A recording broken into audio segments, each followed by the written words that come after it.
Taking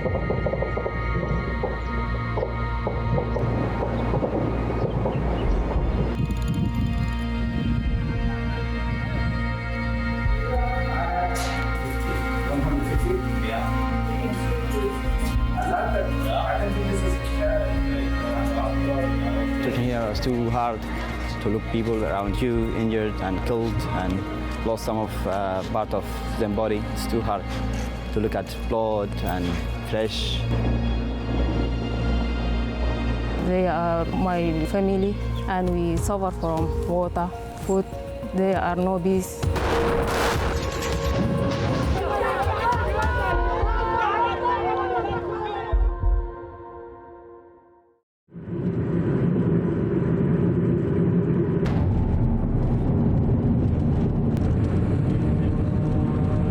We are in Sudan, the country where the war has been going for almost 2 years. Entire cities have been emptied, millions forced to flee, and basic life, food, water, medicine has collapsed.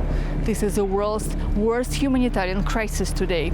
Since it began in April 2023, more than 30 million people have been forcibly displaced by the war, with tens of thousands killed. In this documentary, we show what war looks like when the cameras leaves and who has left behind to survive it. The crisis in Sudan is tearing apart the heart of Africa.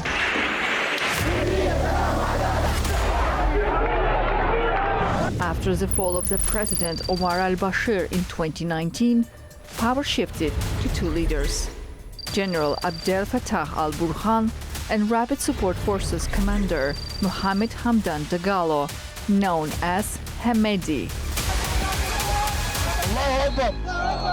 Rising tensions over military reform turned allies into enemies, igniting a brutal conflict on April 15, 2023. This is no longer politics. This is a battle for survival. This is the front line. In fact, this war is being planned and prepared before the 15th of April 2023. If you follow the political disputes before the war starts, it shows clearly that there is a huge preparation happened behind the scene from some countries in the region and international interference into a regional, internal politics. They want to implement a project that will hijack the whole country and replace the people demographically by bringing people from other countries to be permanent resident in Sudan. The war in Sudan began with an attack on Khartoum International Airport. The Rapid Support Forces seized control, plunging the capital into chaos. The airport, once vital for residents of Khartoum flights and military operations, was left in ruins. Runways, terminals, and air traffic control systems were heavily damaged, crippling Sudan's ability to manage logistics. For months, Khartoum was divided by fierce street battles and widespread destruction. Over time, the balance of power shifted. In March 2025, the Sudanese armed forces regained control of both the capital and the airport, a critical turning point in the war. نعلن اليوم اكتمال تطهير كامل ولاية الخرطوم من أي وجود لعناصر ميليشيا الدقلو الإرهابية وتطهير عاصمتنا الوطنية من دنس المتمردين وأعوانهم مؤكدين أن ولاية الخرطوم خالية تماما من المتمردين.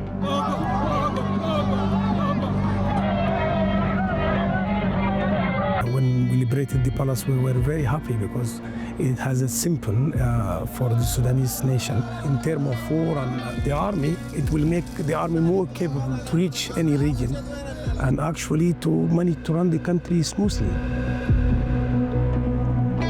But the capital, Khartoum, is where the true battle for Sudan's future is being fought.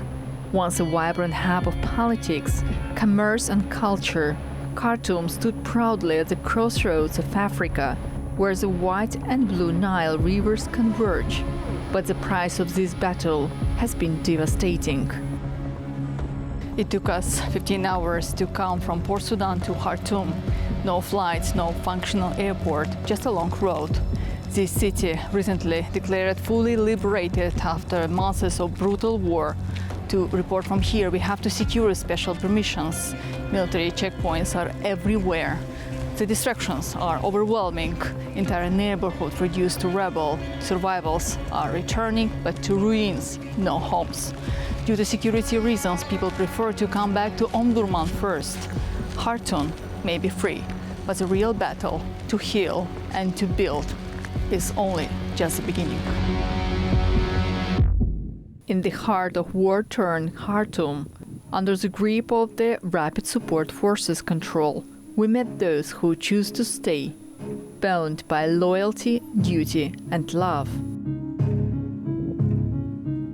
Mumin, a volunteer, has worked at a hospital in Khartoum since the war began. Over the course of those harrowing months, he lost 5 of his closest friends. According to him, more than 10,000 people passed through the hospital's doors, and 3,000 never made it out alive. In the midst of chaos, Mumin and his team fought to save lives, even as the very ground beneath them was torn apart.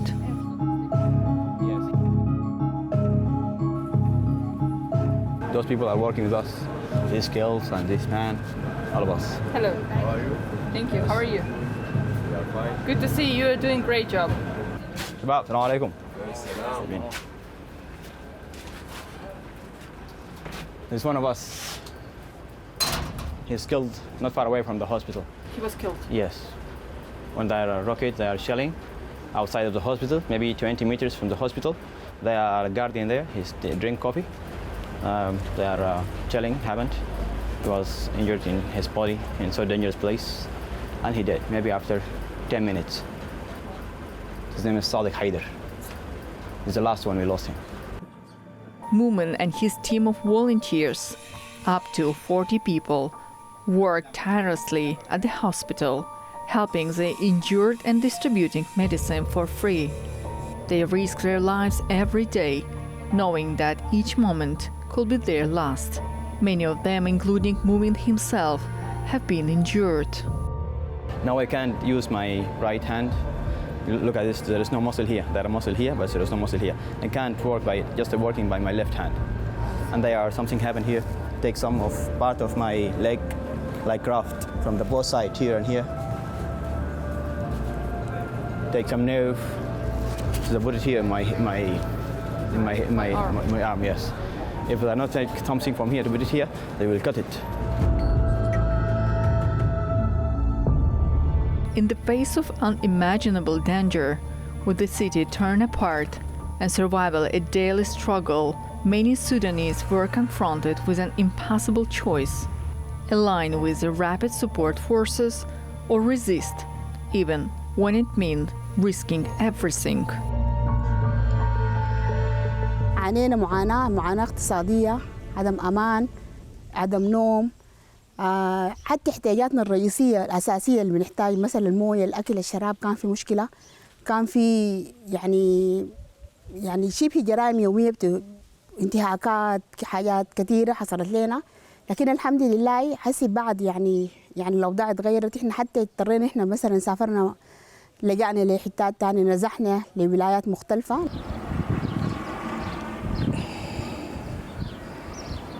They weren't busy with the democracy as they were saying.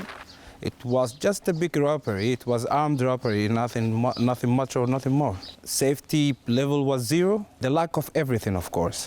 Starting with the medication to the electricity and water. I'm a doctor and I stopped working from the beginning of the war. Actually, I had the opportunity to work, and they do pay a lot of money, the RSF. But I refused that because I know the man is nothing but his word. And my word was to save this country.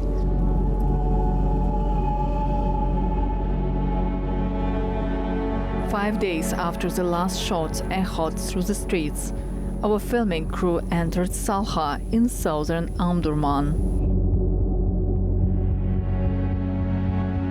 We were the first and remain the only journalists to witness what was left behind. Bodies still lay where they had fallen. The smell of death clung to the air. Homes had been stripped bare, windows shattered, doors kicked in. Life had been violently erased. When war reached Khartoum in 2023, Salha turned into a frontline. But in April 2025, it became something even darker. On land once controlled by the RSF, a mass grave was discovered. Hundreds of bodies buried together, hastily and without dignity. Many bore the marks of torture, of starvation, of execution. The grave had been there all along, near what had once been the residence of Khartoum building, turned into a makeshift prison. Among the dead were men, women, and children. No names, no farewells, just silence.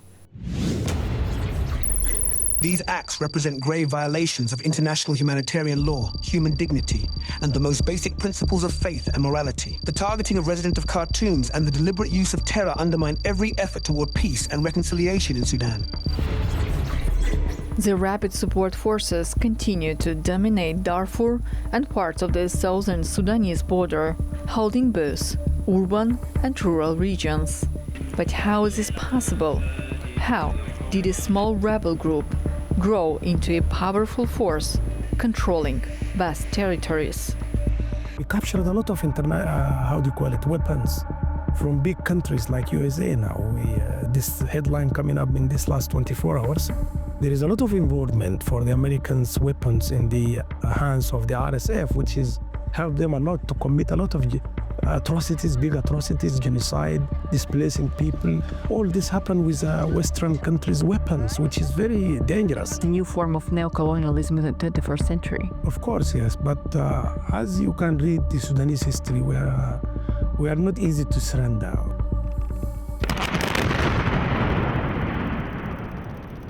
Sudan is a major gold producer, with around 70% of its gold mined informally by armed groups.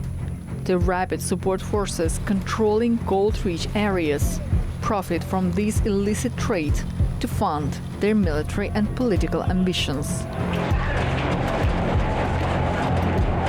The war, which began in April 2023, has roots in Sudan's colonial past, where ethnic divisions, militarized governance, and economic neglect of regions like Darfur set the stage for conflict. The RSF, descended from Janjaweed militias, now controls key areas, further destabilizing the country. This war is very, very dangerous for the region, not only for Sudan, because as you can see, there is a lot of drones involved now, coming from overseas, attacking electricity power supply, water supply. And this also can give a signal that the war is not really for implementing democracy and freedom, and it was really planned to destroy the country.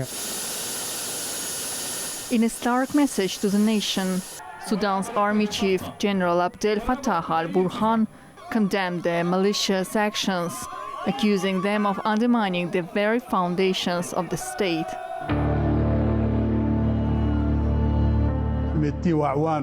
الذين قادوا أكبر ظاهرة قامت على التضليل والكذب والخداع وتزييف الحقائق وشرازمة الناس في تاريخ هذا البلد. The Secretary General is deeply concerned that weapons and fighters continue to flow into Sudan, allowing the conflict to persist and spread across the country. The external support and flow of weapons must end. Amnesty International's Secretary General Agnes Callamard stated that research shows weaponry designed and manufactured in France is in active use on the battlefield in Sudan. These French-made weapons have been found in the hands of the Rapid Support Forces, as a clear violation of the United Nations arms embargo on the Darfur region.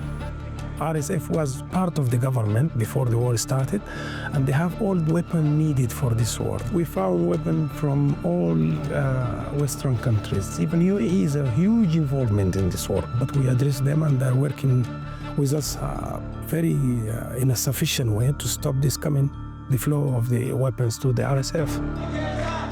On the occasion of the second anniversary of the civil war, the Rapid Support Forces have declared a rebel government to rule RSF-held areas, including Darfur. A 15-member presidential council had to represent regions across Sudan. But this political move came under a cloud of violence, with the United Nations reporting over 400 residents of Khartoum killed in RSF-led attacks. On this anniversary, we proudly declare the establishment of the Government of Peace and Unity. The United States has also imposed sanctions on RSF leader Hamedi, key suppliers, and related companies. The goal is to disrupt the group's funding and operations, particularly its involvement in the gold trade and arms trafficking. However, as the humanitarian situation in Sudan worsens, these sanctions raise concerns about their impact on innocent residents of Khartoum, who are already suffering in the midst of a deepening conflict. No gold costs more in human lives, and yet nothing is worth less once you see what it's traded for. Sometimes drone come with a bomb and call it down here in Omdurman. Even the RSF now is not far away from here, but it come from outside of Sudan, they will say, or come from the out of Khartoum state. It's happened daily.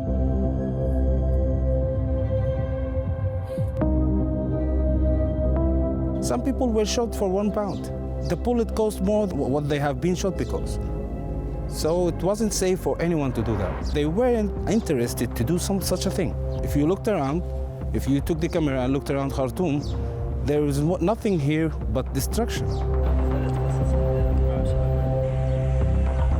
As Khartoum fell into chaos, Port Sudan became the country's last safe ground, a base for aid workers, UN missions, and government ministries that had fled the capital.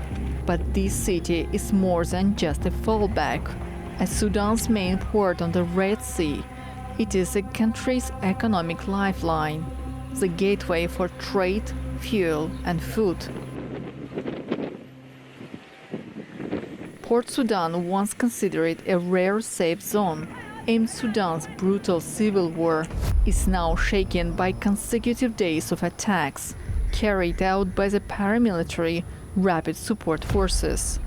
In early May 2025, drone strikes pierced the quiet skies, hitting air bases, fuel depots, and power stations in Port Sudan.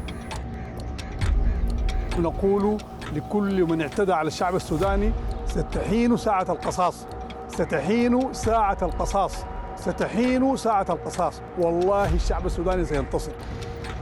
Multiple explosions, huge fire, flights were grounded, and the country's only functioning airport was forced to close. For many, it was a chilling reminder: no place is untouched by this war. Right now, the city is in complete darkness because the electricity has been turned off. In the sky above, glowing drones fly quietly, their lights shining like small stars. Just a few days ago, Port Sudan was attacked by drones.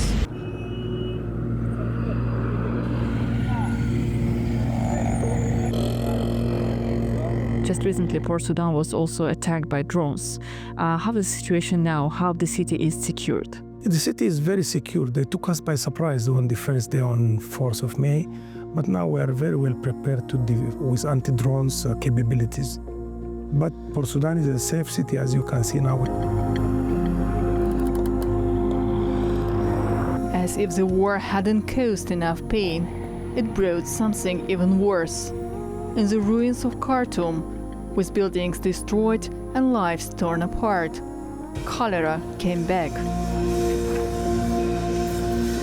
The city's water pipes were broken, and there was no electricity to pump clear water. Many people had to drink from dirty rivers or wells. That's when the disease spread.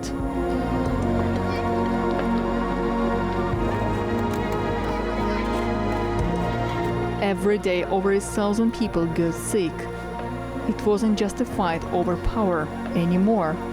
It became a fight to stay alive.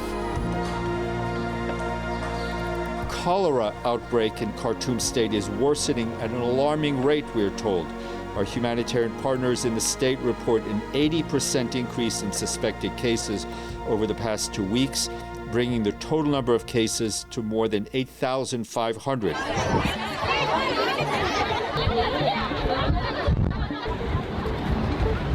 We're suffering from medicine, no education, disease. Most of my neighbors, they are come out, and we live alone.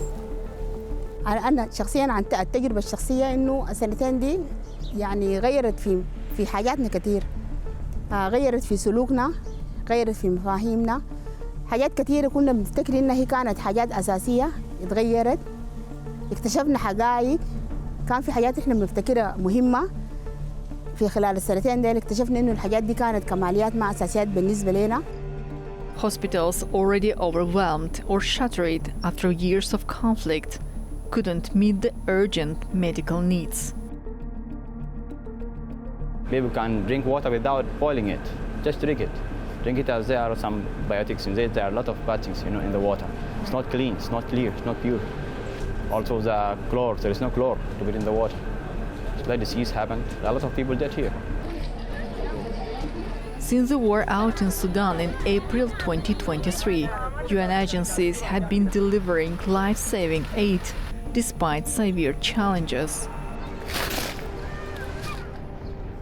UNICEF has reached millions with clean water, vaccines and malnutrition treatment, while the World Food Programme provides food and cash to over 3 million people each month. Yet access remains dangerous.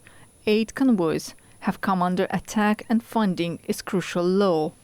The United Nations is calling for urgent support to prevent famine and disease, as Sudan faces one of the world's worst humanitarian crises. I will ask every Sudanese person around the world who skipped the war to come back. Fear is what was limited our potential, limited our movement, limited our hopes and dreams. What's the fear? Fear of being shot for nothing. Now everything is safe now. After so much bloodshed, the hope that dialogue could heal the wounds of war flickered briefly in Jeddah, where international mediators try to bring the warring sides into talks. But that hope has now been extinguished. In June, RSF commander Mohammed Hamdan Dagalo declared an end to negotiations, pledging instead to advance on Port Sudan. On the other side, Sudanese Armed Forces leader Abdel Fattah al-Burhan vowed to crush what he calls a rebellion, rejecting any path but war. Now the children, every child in this neighborhood wakes up every morning to go to school with a smile on his face. I don't think students love the school this much until they were forbidden to go to school for 2 years. I think when there is no fear, there is life.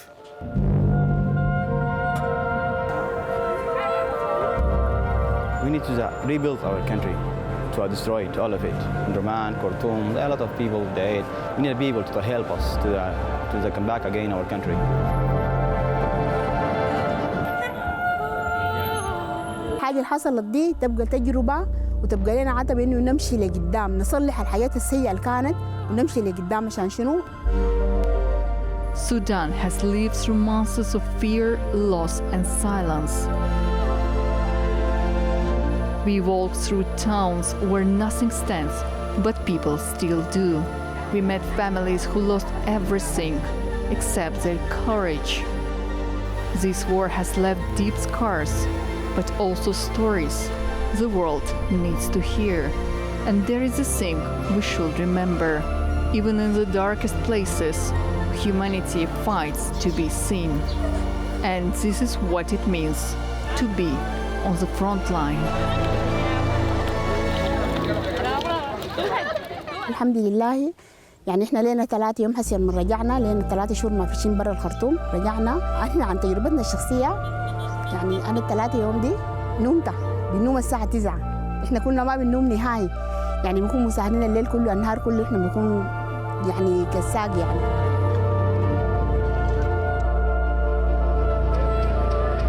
Sudan will be better. إن شاء الله.